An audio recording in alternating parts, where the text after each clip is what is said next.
Hello everyone! So, as I promised in my Season 4 rant, it's now time to talk about the Dragon Prince's two canonical graphic novels, Through the Moon and Blood Moon Huntress. Since both of these stories are pretty short, I ended up sitting down to read them both in one sitting. I decided to read Blood Moon Huntress first since it takes place quite a while before the show, and I was also very excited to see what Rayla's relationship with Runan and Ruthari was like growing up. And also the Ruthari content, but that's not important. That was mainly what I knew going in, so let's get to it.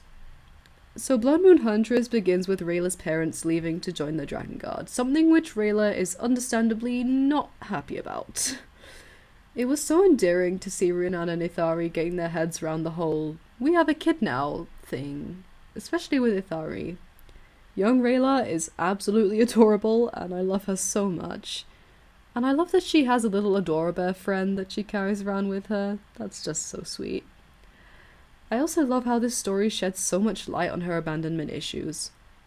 And that despite having Runan and Ruthari there for her, her parents' departure really hurt her, and it's something she never quite got over, as we see in the show. She acts pretty nonchalant about it, but later in Season 3 it becomes so painfully obvious how much them leaving affected her. And, the whole "they ran away and were cowards" thing that the rest of the elves tried to push really didn't help matters. I also found it very interesting how big of an influence Runan really was on Rayla's way of thinking, about both herself and the people around her. Much of Rayla's arc in this story is about her accepting that sometimes you have to give things up and make sacrifices to protect the people you love. Something she doesn't understand at first, and she and Runan really butt heads over it. Eventually, after the confrontation with the Blood Moon Huntress and all that brings, she accepts it and asks Runan to train her, which surprises him more than anyone else. And I love that it isn't quite a conclusion, since we know that despite being trained so expertly, Rayla can't bring herself to kill anyone. Something which has been a major part of her character to the point that it's the one thing Aravos brings up about her when he possesses Callum in Season 4. But even so, it's so nice to see that Rayla has always been such a caring and brave person, even if the self-sacrifice mentality has become very intertwined with that. But I will get to that more with Through the Moon. Going in expecting Ruthari content, I was not disappointed. These two are so cute, it honestly breaks my heart, just with the way they understand each other so well, and on all the little displays of affection we see. The way they play off each other is so beautiful, with one of my favourite moments being near the beginning, when Ruthari tries to give Rayla a big welcome celebration, and Runan's just like, I thought we said small. And I just love it. And the way they comfort each other when they aren't sure. Probably my favourite page in the whole comic, or 3 pages actually, is the one where after all of Rayla's outbursts and adamants that she'll never kill or abandon anyone, we all know how that went, Runan is actually just sitting, questioning whether he should ever have become an assassin in the first place, and Ruthari comes and reassures him. And this is too much for my gay heart. Both Runan and Ruthari really shine individually in this story too. One of the things I really wanted to see more of post-Season 3, aside from their reunion, was more of Runan, since we didn't really get to see that much of him aside from him being imprisoned and, just straight up not having a good time. I mean, of course, we did get a bit more depth with Ghost, but that episode was more focused on his absence rather than on his character. Like a lot of fantasy assassins, Runan does have a philosophy, and what's interesting is that he has a big focus on preserving life despite being an assassin. He also has so much love to give to those around him, and this story does such an amazing job of making that duality of his character work so well. And also, he loves tea, which immediately gains my respect. I mean, my Twitch is literally sapphic tea leaves, come on. I can also say, after reading this, that Ruthari is now firmly one of my favourite characters in the whole show. In Ghost, we got the impression that he had a much softer and more playful personality than Runan, and we get to see so much more of it here with how he decides to welcome Rayla, and just generally how adorably dorky he is. I love so much how he bonds with Rayla over his inventions, and watching him have to deal with Runan and Rayla's arguing was kind of funny, if a little sad. We've all been there, my guy. And in the confrontation with the Blood Moon Huntress, we see that even though he's not a fighter, when it comes to it, he'll stick by his family through anything. Ruthari is steadfast and patient and basically just a fantastic character all around, and I love him with my whole heart. As for how this story ties in with Ghost, it adds even more emotional depth and weight to the episode with the new context it gives surrounding Rayla's relationship with Runan and Ruthari. It's easy enough to gather from the first season that Runan was a mentor to Rayla in some capacity, but it's not until Ghost that we found out he was literally one of her adoptive dads and had this whole other side to him. Reading this makes Ruthari's actions in the episode hurt all the more, knowing just how much he cared for Rayla, and it shows just how badly losing Runan hurt him, to the point that he was willing to banish, or at least allow the banishing, of the one other person he loves more than anything. As a whole, this story's plot is mostly very character-driven, and the focus is very much on our main trio, so the whole Blood Moon Huntress storyline definitely feels very secondary to that. That's not at all a complaint though, since it helps to bring them together as a family. It was also cool to see that this was actually the origin of Rayla's fear of water, and it doesn't feel like it's over-explaining things the way a lot of prequels tend to. Also, the way Ruthari wraps his scarf around Rayla to keep her warm after she falls in the water is just, so adorable. Runan's fight with the Huntress is really cool as well, and I love that Ruthari is a part of it. And also, his insistence on patching Runan up afterwards. My heart. My only real gripe with the Blood Moon Huntress plot is that they don't actually defeat her, and it's probably not something they're ever going to bring up in the show due to, Aravos kind of being the main focus now. But either way, it's not something I'm terribly worried about or invested in seeing, but I don't know, it would be nice to have a passing mention of it, or have one of them allude to it at some point. After all, you can't shove this much amazing character writing and cuteness into a single story and expect everyone to just forget about it.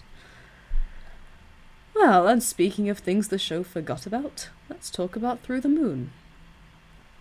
Okay, maybe that was a little harsh. There's definitely going to be more exploration of this story's events in future seasons of the show, or at least I hope.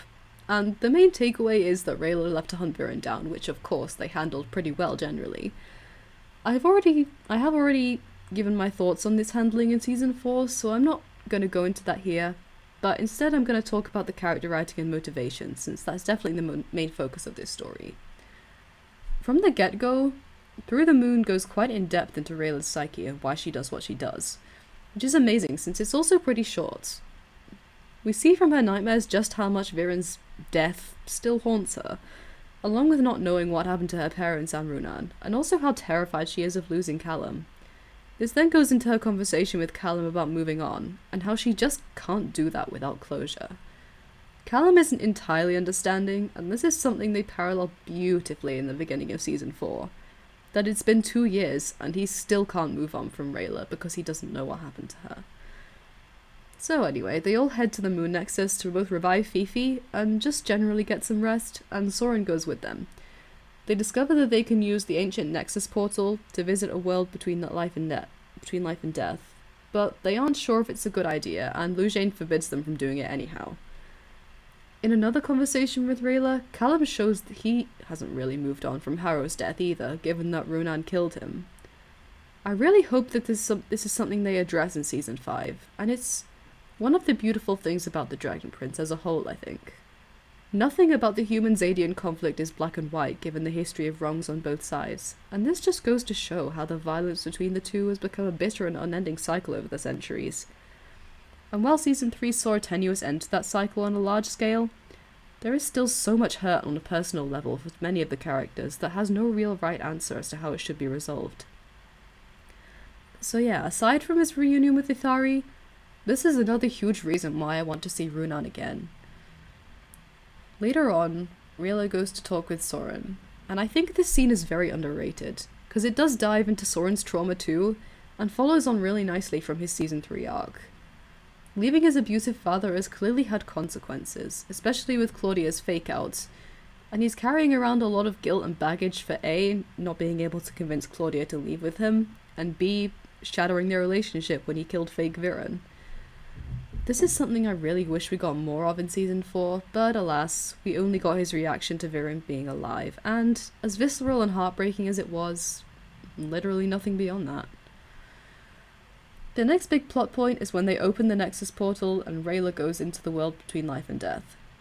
A detail I noticed is that one of the assassins in the beginning of season 1 is actually Andromeda from Blood Moon Huntress, who Rayla bonded with a bit, and she seemed pretty cool. And so it's so sad to see her as one of the shadows that torments Rayla over her failure as an assassin and by extension as an honor-bound Moonshadow elf. She also sees Viren wrapped up in Aravos' sparkly cocoon that Claudia described in season 4, which leads her to believe he isn't fully dead. Convinced that she's right, she decides she needs to go after him, and Callum insists on coming with her. She agrees, but that very same night she writes him a letter and sets off alone, not to be seen again for 2 years. While Raylan isn't my favourite pairing in the show, much as I adore it, and knowing she comes back eventually anyhow, I have to say that I was not expecting this story's ending to make me cry. The sudden transition from the warmly lit scene in which Callum and Rayla agree to leave together, and hug and confess their love, to the dimly lit scene where Rayla tells a sleeping Callum that she lied for his sake, and that she's doing this for him. I don't know, but it broke me. Just from that, and knowing Rayla has this idea of self-sacrifice above all as a way of protecting her loved ones that she picked up from Runan. She fully believed that this was the right thing to do, and it's so easy to understand why. And yet we know how much this inevitably hurt Callum and caused a giant rift to form in their relationship. And by the looks of it, in season 4, her opinion on her own actions hasn't changed, because she doesn't really show a whole lot of remorse for leaving him behind. As a whole, this story shows so much of the complexity of moving on, of how difficult it can be, and how even then, sometimes you could never really move on fully, no matter how much you tell yourself you have. Of how finding the right time and place to move on is important, and that there isn't a right answer for every situation. Of how protecting your loved ones isn't always as cut and dry as one might think, and how sometimes it can lead to bad choices being made. Going forward, I really hope to see this show explore more of these themes in greater depth, since there's so much potential for great stories to follow season 4. And with Aravos' influence looming over everything, there will no doubt be plenty of that to come. So there we have it, my thoughts on the Dragon Prince's graphic novels Blood Moon Huntress and Through the Moon. I love this show and its characters so much, and even though I didn't get into it that long ago, it's very dear to my heart. I really want to see it do well more than anything, and with season 5 on the way, I know there'll be many more exciting stories to come, and for that, I cannot wait. Well, if you've made it this far, thank you so much for watching. I hope you enjoyed this, and I will see you in whatever comes next.